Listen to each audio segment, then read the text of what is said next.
السلام علیکم. نعرے بھٹو. میں آج ایک بار پھر چنیوٹ آیا ہوں. ویسے میں پہلے گرمی کا موسم میں آیا تھا 2018 کے الیکشنز کے سلسلے میں. اس سے پہلے سیلاب کے دوران میں آپ کے پاس آیا تھا اور آج اس سردی کے موسم میں میں آپ کے پاس آیا ہوں. میں آپ کا شکر گزار ہوں کہ جو بھی موسم ہو میرے چنیوت کے جیالے ہر بار جس جوش اور جذبہ کے ساتھ ہمارا استقبال کرتے ہیں وہ بے مثال ہوتا ہے.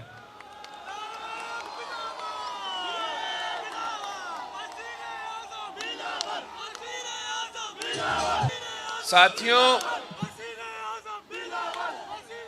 اس بار میں آپ کے پاس آیا ہوں ہمارا انتخابات کے سلسلے میں، اور پاکستان اس وقت جس مشکل میں ہے آپ سب کو اس کا معلوم ہے.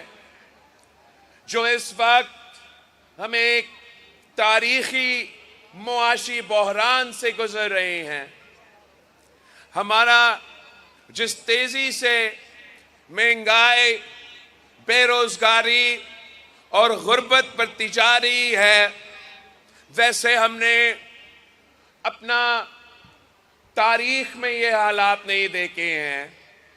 ایک طرف اگر معاشی بحران ہے تو دوسری طرف ہمارے پورے معاشرے میں ایک بحران پیدا کیا گیا ہے.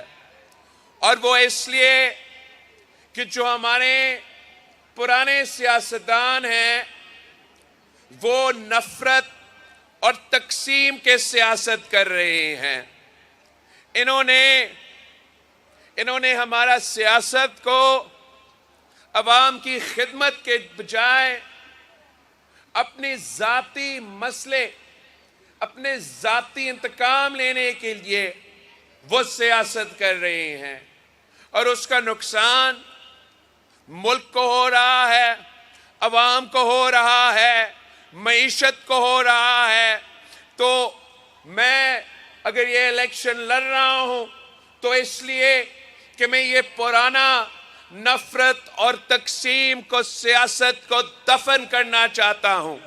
مجھے آپ کی ساتھ چاہیے، مجھے اس ملک کے عوام، اس صوبے کے عوام کا ساتھ چاہیے تاکہ ہم یہ پرانے سیاست اور پرانے سیاستدان کی سیاست کو ہمیشہ کے لیے دفن کرے.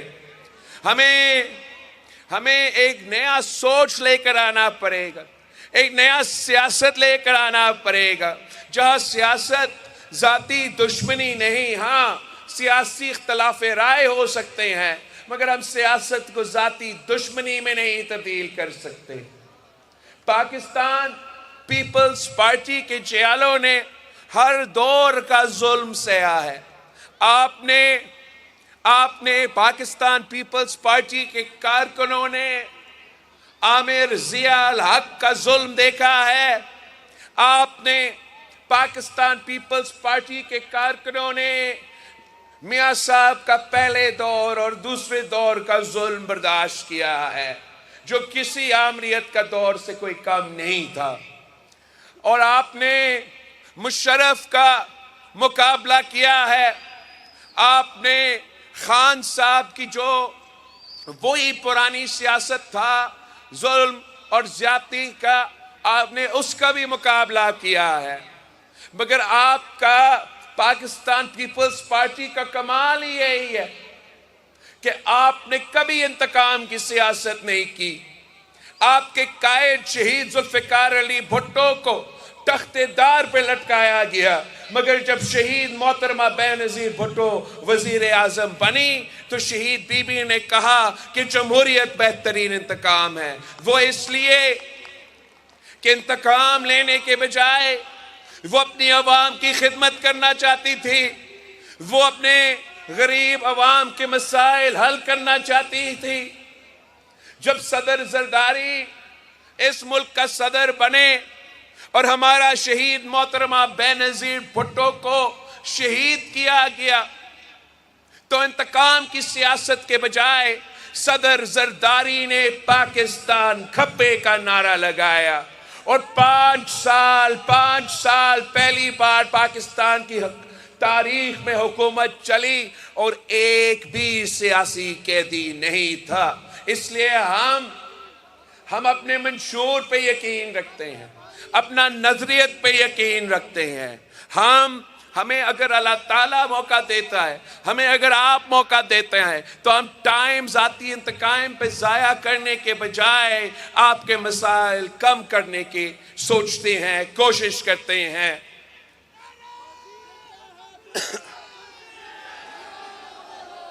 اگر آپ مجھے یہ موقع دیتے ہو، اگر آپ مجھے اپنا وزیر اعظم منتخب کرتے ہو تو یہ میرے آپ سے وعدہ ہے کہ میں کسی سے سیاسی انتقام نہیں لوں گا۔ میرا حکومت میں کوئی ایک بھی سیاسی کارکن، سیاسی قیدی نہیں ہوگا۔ میرا حکومت میں سیاست عوام کی خدمت ہوگی۔ میرا حکومت میں بیٹیوں کو گرفتار کرنا، بہنوں کو گرفتار کرنا، یہ نہ ہمارا ثقافت کا حصہ ہے اور نہ ہی یہ کبھی ہمارا سیاست کا حصہ ہوگا۔ اس ملک کو اس نفرت کی سیاست نے تقسیم کیا ہے۔ اس نفرت کی سیاست نے بھائی کو بھائی سے لڑوایا ہے۔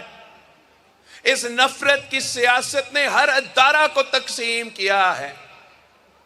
اگر ہم آپس میں لڑتے رہیں گے، اگر پاکستان کے سیاستدان آپس میں لڑتے رہیں گے تو اس ملک کے جو مخالف ہے، اور میں جانتا ہوں کہ کس طریقے سے میں 18 مہینہ آپ کا وزیر خارجہ رہا ہوں، میں جانتا ہوں کہ دنیا بھر میں پاکستان کے خلاف کیا کیا سازشیں پک رہے ہیں۔ اگر ہم نے یہ لڑائی نہیں چھوڑا، اگر ہم آپس میں یہ جو شروع ہوا ہے اس نفرت اور تقسیم کی سیاست کو بند نہیں کرتے تو وہ تمام قوتیں اس لڑائی کا فائدہ لے کے پاکستان کو نقصان پہنچائیں گے، پاکستان کے عوام کو نقصان پہنچائیں گے۔ ہم یہ کبھی نہیں ہونے دے سکتے۔ اگر ہمیں موقع دیتے ہو تو ہم سب کے ساتھ مل کے آگے چلیں گے۔ ہم پورا ملک کو، وفاق کو ایک کر کے آگے چلیں گے تاکہ ہم آپ کے مسائل کا حل نکال سکیں۔ پاکستان میں جو سب سے بڑے مسئلے ہیں اس وقت، ایک بے روزگاری، دوسرا غربت اور تیسرا مہنگائی۔ ان تمام مسائل کا مقابلہ کرنے کے لیے، آپ کو مدد کرنے کے لیے میں نے ایک عوامی معاشی معاہدہ، 10 نکاتی عوامی معاشی معاہدہ اپنے ہاتھوں سے خود لکھا ہے۔ یہ میرا آپ سے وعدہ ہے، ایسے وعدہ نہیں جیسے دوسرے پرانے سیاستدان کرتے ہیں۔ یہ ویسے وعدہ ہے جیسے قائد عوام شہید ذوالفقار علی بھٹو نے آپ سے وعدہ کیا تو ان تمام وعدوں پہ عمل درآمد کیا تھا۔ یہ ایسے وعدے ہیں جیسے شہید محترمہ بینظیر بھٹو نے جب آپ سے وعدہ کی تھی تو وہ تمام وعدے پہ خود عمل درآمد کرتی تھی۔ انشاءاللہ تعالی اگر آپ ہمیں موقع دیتے ہو تو یہ میں اپنا 10 نکاتی ایجنڈا پہ خود عمل درآمد کروں گا۔ آپ جائیں، اب چنیوٹ کے عوام کے پاس جائیں، اب فیصل آباد کے عوام کے پاس جائیں، اب